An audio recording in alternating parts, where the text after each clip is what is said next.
Alright guys, today we'll be talking about Stockholm Syndrome, a psychological coping mechanism for people who have been under captivity, and in the course of their captivity they have fallen in love, or should I say they have started giving loyalty to their captors, and in fact in most cases defend and sympathize with their captors.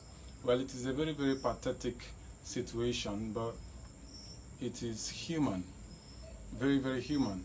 It is not indeed classified as a mental disorder by the World Psychological Association, but the fact remains that it is a psychological coping mechanism, and most times the individuals involved do not really recognize for a fact that they have been sired or probably under any form of spell or whatsoever. In fact, there is no way they can believe you. But the experiment we have witnessed over the past 20 years in the West African country of Nigeria shows that the people have a very short memory. And when I say short memory, I'm speaking in literal terms. In a country where leaders successively keep on oppressing and intimidating the populace, leaders successively continue a pattern of deceit. Every 4 years they come with new promises and new packages of lies and whatever, without any form of historical evidence, or should I say empirical evidence, to prove that they are capable of whatever it is they are promising to the people. And what we are witnessing is that these people end up believing all over again.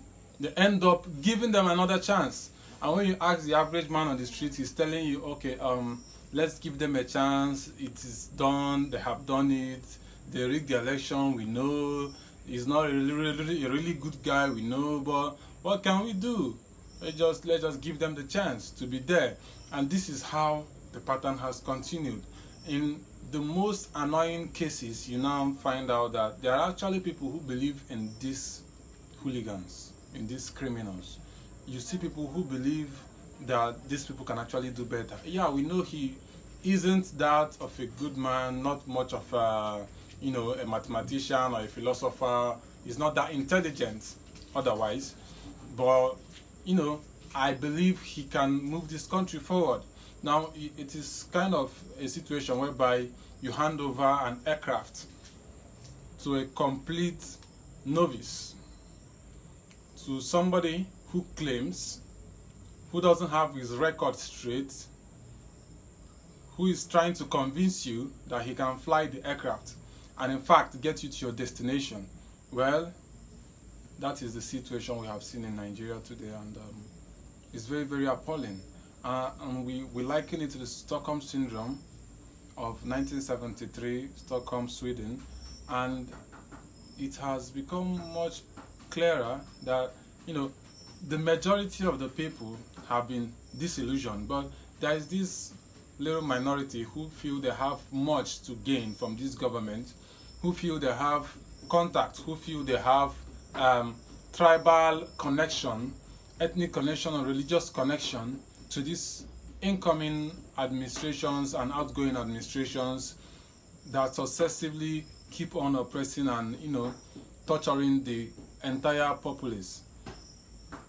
They do not realize that in fact they are victims of this same contraception.